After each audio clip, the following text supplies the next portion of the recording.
Hello and welcome to the TMC Newsroom. My name's Rich Tehrani. Thanks for watching. On our program today, Tom Chun. He is the Director and Head of Wireless Terminal Strategy at Samsung. Tom, how are you? Very good, thank you. Thank you for inviting me. You're welcome. So I want to start off by saying congratulations on the last 3 to 5 years especially. I've seen your company's devices, phones, and tablets evolve to a point where I think they are some of the best products out there. No, thank you. I think we've made a concerted effort to focus on our products and the customer experience around those, and I think the consumers are receptive. I especially like the Samsung Experience store in Manhattan, which I don't get to as often as I'd like to, but I was just there maybe a month and a half, 2 months ago, and I was just blown away at just how well designed the store is from the perspective of just laying out all the really cool technology that your company makes. And there was even a touch screen 60 or 70 inch TV flat screen which had Angry Birds on it.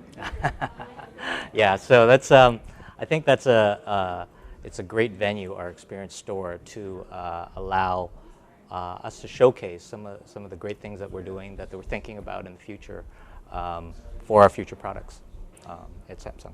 So in the last 3 to 4 years, have you seen the market change? So the market has changed dramatically, and I think that's what makes the mobile side in particular very exciting.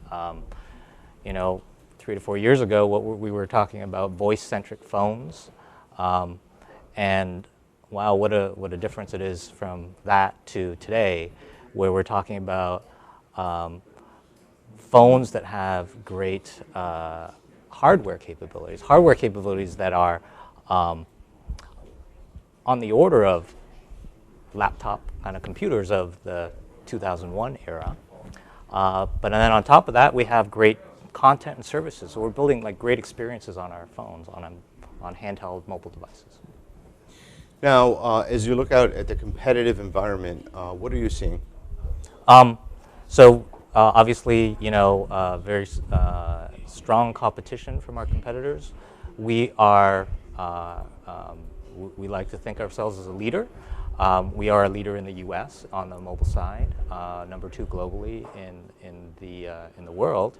But at the same time, you know, though we are in a leadership position, we're not sitting on our laurels. We are concerned about everyone and out there. Anyone can make a disruption, and so we're following the market very carefully. And you're also in an interesting position because of the size of your company. You are developing so many of the critical components for the industry, and so you have some advantages in terms of supply chain, in terms of deploying the latest technology. I mean, you certainly have a market-leading position in televisions, which you're also able to leverage as I mean, if you think about it, these smartphones and tablets are becoming little televisions.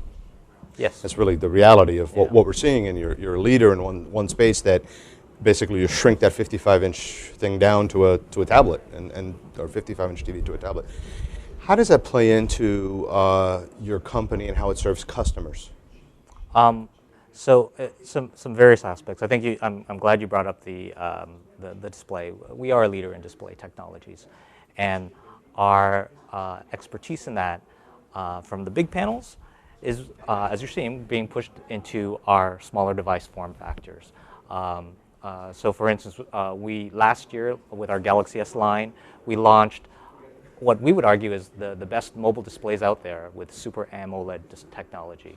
We've one-upped it this year with Super AMOLED Plus, arguably the best viewing displays out there on a mobile form factor. As well, our products have our own gigahertz processors, mobile processors on the device. So a couple advantages of that is that it brings forth speed to market, because these are developed in-house. They work well within Samsung's products, and we can deliver to the customer, our end consumers, very quickly. Now, 3D technology in televisions has been around for a few years now, and I mean, you might argue how useful it's going to be on a television because not everyone likes the glasses. Not everyone is able to watch it without getting, I don't know, whether they get headaches or whatever the challenges are. The technology is going to be coming to cell phones or smartphones and tablets as well. What are your thoughts on that? Well, technology is already being introduced within the market on tablets and smartphones. It's interesting. We've have not launched 3D on the mobile side. That's not to say we're not ready for it, but we would like to see how the market develops. Oh yeah, makes sense. Before jumping full into it. I'm still waiting for the first accident because someone had their 3D glasses on while they were checking their phone. Right. And then they looked up and... Yeah. So That's it remains to be seen how the market takes off on that. If it does, Samsung's known as a very fast execution-based company. If it takes off, we'll be right there. Now, speaking of 3D, Intel made an announcement this week on 3D processors. Yep. And certainly there are other companies working on that as well. I'm curious, what are your thoughts? How will that change the future of mobile devices? I guess it remains to be seen. Well, I think what we will do from a broader perspective with any sort of technology is look at the technologies that are out there and see whether the timing is right to incorporate third-party sources. So on our phones and our tablets, although we are vertically integrated, not every single component is coming from Samsung, Sure. right? And so it's a business decision to determine which components to outsource and which components to use in-house resources. And that's the same thing with 3D technology, 3D chipsets.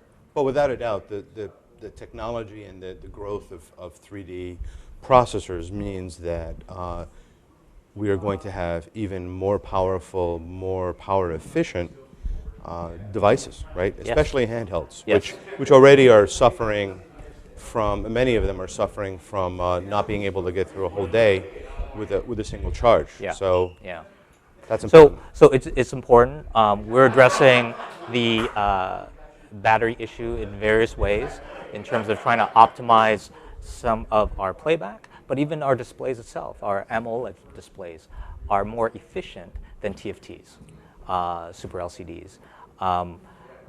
Without getting into too much details, the technology just allows that where the black areas are on the display, they're actually turned off on AMOLED, whereas in TFT, they're actually actively drawing power. Right. So we're doing power savings from various aspects, and we recognize that's an issue from the consumer. We would argue that our devices are more power efficient. So where do you think your mobile device division will be in the next 3 years or so?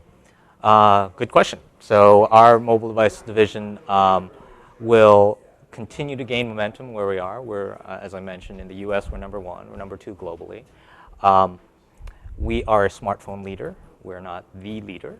That will be our target, to be the smartphone leader.